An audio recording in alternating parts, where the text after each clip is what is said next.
Well, today we are going to use some bronze colored clay to make a little woven fruit bowl. Stay tuned and see how fun and easy this project is.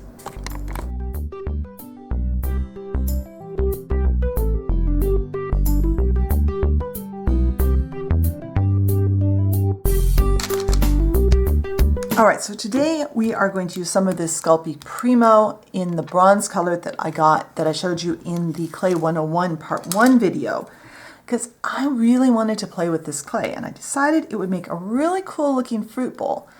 I actually came up with this idea in the middle of the night the other night. So we've got the clay, I've conditioned it pretty well, got as conditioned as I can, and I've got one of these flat backed marbles.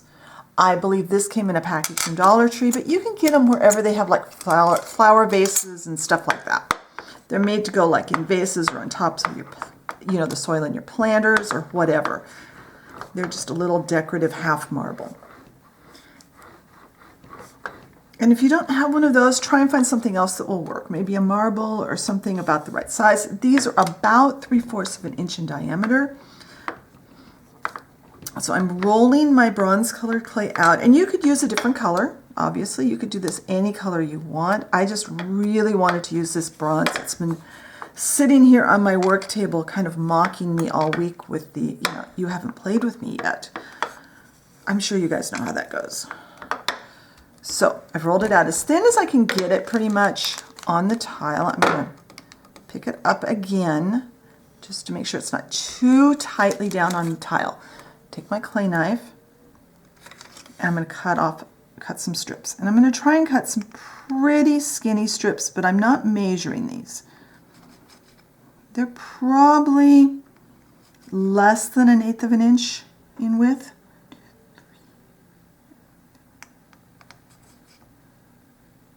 And I'm going to cut several. And they don't have to be perfect. Now I'm going to use my knife to once again loosen them up. I'm running my knife right along the table, along the tile, to loosen them up. Let's see if I can pick this up without smushing them together. This one's a little fatter, so I'm going to put it off to the side to use for the rim. Now lay these out as straight as you can. And it would have been better had these not all balled up, but that's okay. I'm going to lay 3 of them next to each other.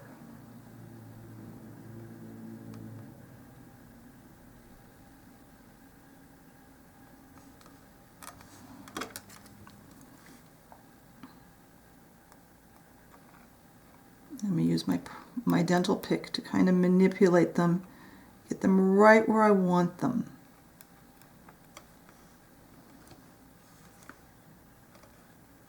This is a very soft clay, so it's a little hard to deal with this morning.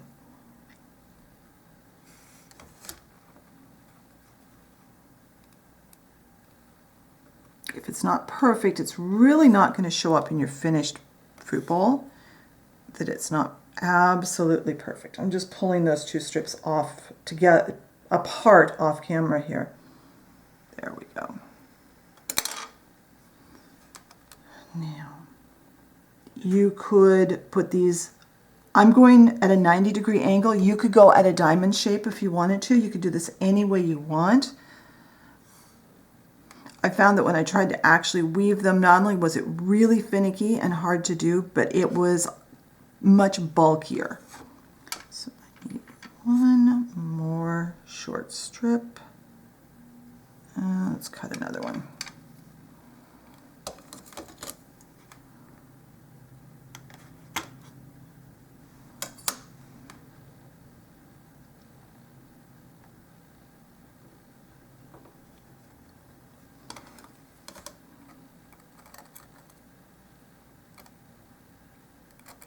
And when you're happy with the placement, and it will be easier for you to do when you can do this having your head right over it and not having to do this for the camera. When I made one off camera to take pictures of, I was sitting much closer, I had my head much closer to what I was doing. It was much easier. More like what you guys can do. So this is a 3/4 inch round clay cutter. And I am going to center this as best I can.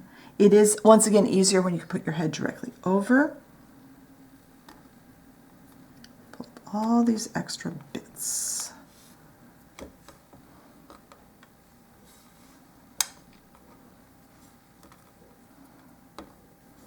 Now, I'm actually going to get a little cornstarch on my fingers so that I don't stick quite so much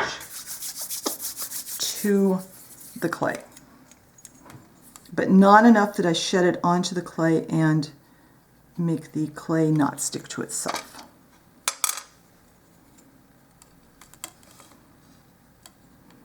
Come on.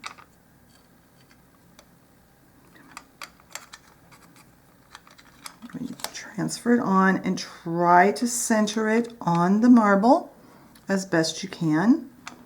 Again, you're not going to be perfect, and it is easier when you're not on camera trying to do this. Mine are not quite centered, but that's okay. Now pick it up and take this strip that you have, the extra strip, and I'm going to just line it up and try to go straight, but also get it covering the very ends of those strips. And I know my hands are shaking this morning. I apologize. Whoa.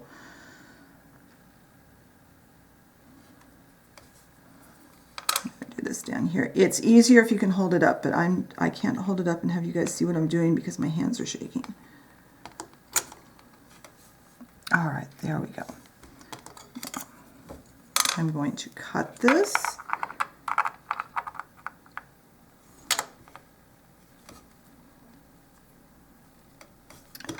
Off, so I'm going to use my tool.